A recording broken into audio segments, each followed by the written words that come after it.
Hey there, Brett Jennings with Silicon Valley Real Estate Journal. The topic for today is our 2015 market forecast. We've been getting questions. Are we in a real estate bubble? How high will this market go? Today we're going to talk about that. Before we do, I want to quickly point out some free resources on the blog here for you.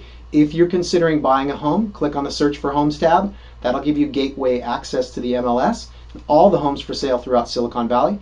If you're considering selling, click on the Find My Home Value tab. That'll give you an instant estimate of your home's value, which we can further refine for you or customize upon your request.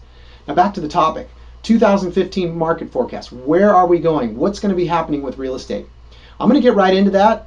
And in order to know where we're going, it's important to understand where we've been. And we're going to look at 5 key numbers that drive real estate.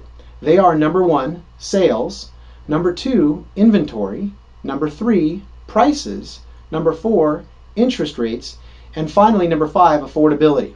So let's take a look. Here's what's been happening with sales in Silicon Valley over the past 4 years. Looking at the graph here, you can see sales peaked in about 2012. Okay, we've been averaging over about the last 10 years a little under 17,000 sales. And in 2012, what happened is December was the market bottom in 2012. Everybody recognized we were at the bottom and all the buyers jumped in. That's why we see that increase in sales at that time. If you notice, the number of sales has been decreasing since then.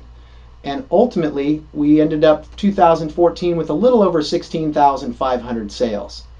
Now, that decrease in sales is not a function of demand. There's plenty of demand for housing. So let's take a look at inventory and see why that's so. So here's taking a look at inventory in Silicon Valley going back to 2010.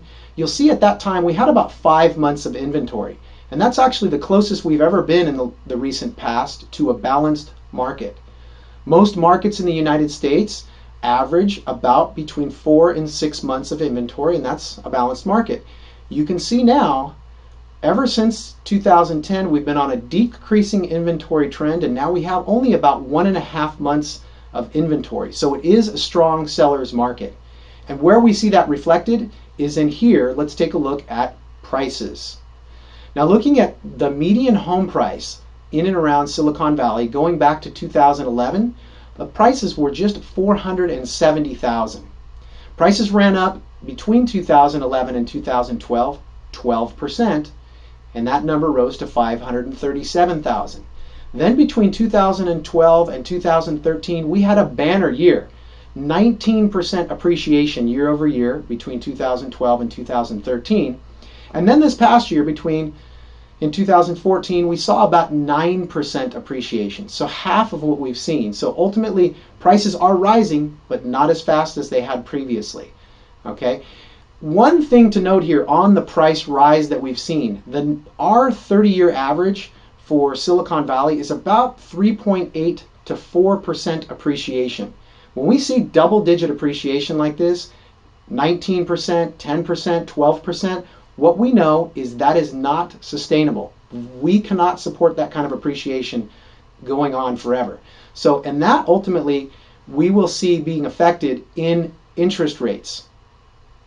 Here's what we see. Here's taking a look at 30-year fixed rates for 2014. You can see we started the year at 3.5.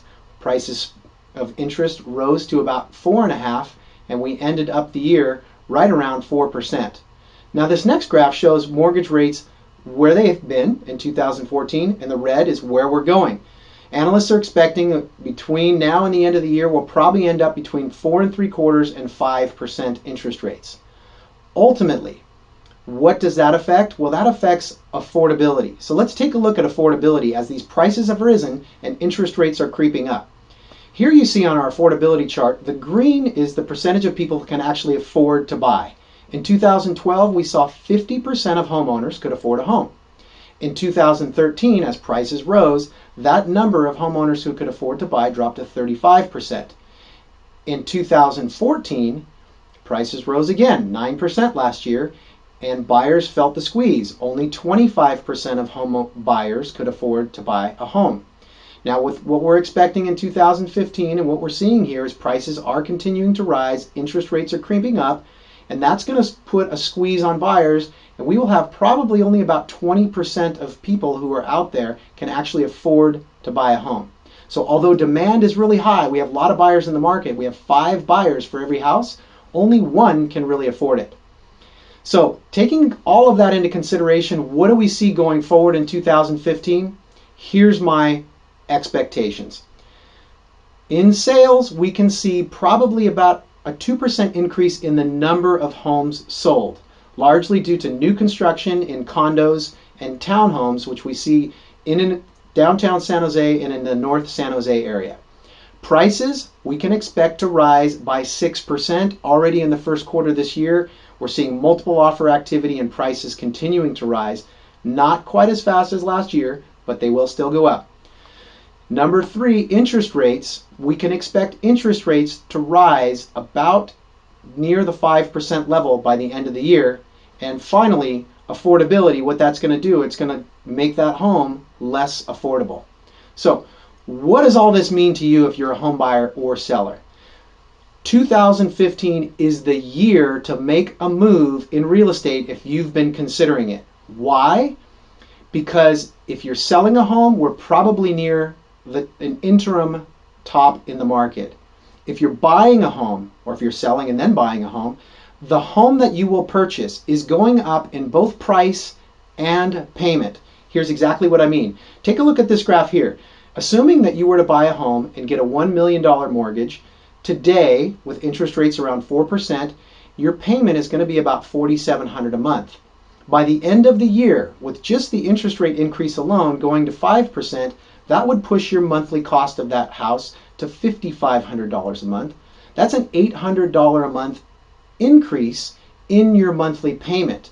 Multiply that out over 30 years, and we're talking about paying $160,000 to $200,000 more for that same house over time. So if you're considering a move in the real estate market, moving up or selling, now is the time. Now, many of you have some considerations. Well, shoot, if we sell this house, there's not a lot on the market. Are we going to be able to find a place?